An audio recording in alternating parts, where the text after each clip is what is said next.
We've all been there, right? Stuck in some kind of situation where what you should do is, well, it's not obvious at all. It's those ethical gray areas that can really be tough. So in this explainer, we're going to build a practical toolkit for navigating them, and we'll start with a dilemma that might feel pretty familiar. Okay, let's just dive right in with a scenario that I think a lot of us have encountered in our digital lives. It's one of those things that really challenges our ideas about what ownership even means and what it means to take something when you can copy it with just a single click. Just think about it for a second. It seems like a simple yes or no question, but the reasoning behind your answer. Now, that's what really matters here. To dig into that why, let's take a look at a specific case. So here's the setup. Let's meet two friends, George and Amita. George is really excited about this new drawing software he's been using, but how he got it, well, that's what immediately kicks off a debate between them. Amita's take on this is pretty clear, pretty direct. For her, the ethics are totally black and white. If you didn't pay for it, you have no right to use it. It's a really straightforward principle of ownership. Simple as that. But George's perspective is a bit more complicated. He defends himself with two arguments that you've probably heard before. First, he says, hey, no harm, no foul, right? Since he wasn't going to buy it anyway, the company didn't actually lose any money. And second, he argues that copying a digital file just isn't the same as stealing a physical thing.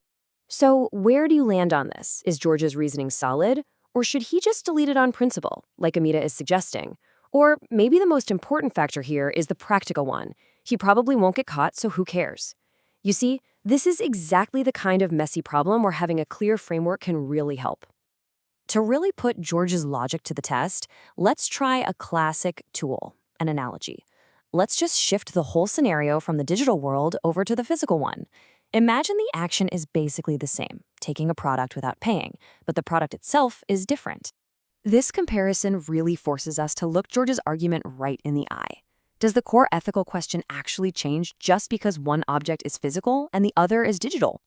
Is a candy store that's missing an actual physical candy bar fundamentally different from a software company that's been deprived of a license fee? This is where our reasoning really gets put to the test. And this is exactly where the idea of moral reasoning comes in. Instead of just going with our gut feelings, we can use a structured way to think through situations like George's dilemma and build a position that we can actually defend. So what is moral reasoning, really? At its heart, it's a process. It's not about finding the one single correct answer that everyone has to agree on. It's about using logic and principles to get to a conclusion that you can thoughtfully explain and stand behind. And that brings us to an absolutely crucial point. Having a well-reasoned position doesn't make you right and everyone else wrong.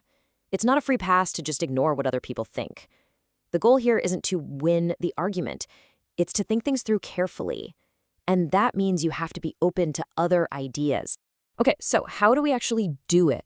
Well, the good news is there's a process we can follow. It breaks the whole thing down into 4 core requirements for thinking through any kind of ethical challenge. So the process starts with the basics. What is actually happening here? Then we have to figure out who's affected, the stakeholders, and what their rights and obligations are. Step 3, that's the heavy lifting, applying moral principles to weigh the consequences and the intentions. And then finally, it all comes together when you propose what should be done, and this is key, defend why you think it's the right move. And to make this even easier to remember, we can boil it all down to a 4-word mantra. Identify the problem, analyze the factors, evaluate the options, and finally, decide on your action. Identify, analyze, evaluate, decide. It's a nice, simple flow for what can be a really complex process. Now, all this stuff is great in theory, but the best way to get better at moral reasoning is just to practice. And that's where case analysis comes in. Think of it like a workout for your ethical muscles. Studying cases like the one with George gives us a safe space to practice.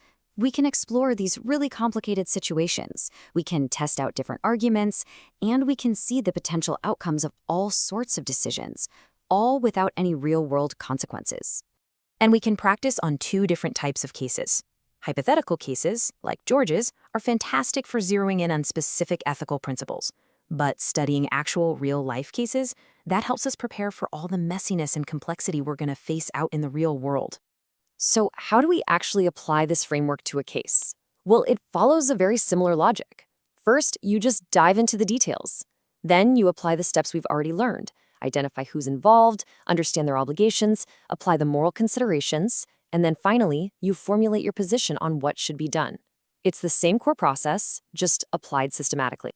Ultimately, the goal of this whole framework isn't just to be some academic exercise. It's about giving you the tools to make better, more thoughtful, and more defensible decisions in your own life, whether that's at work, at home, or out in your community.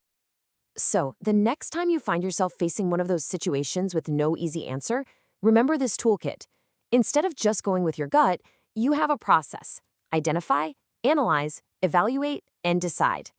The real question is, how will using it change your next decision?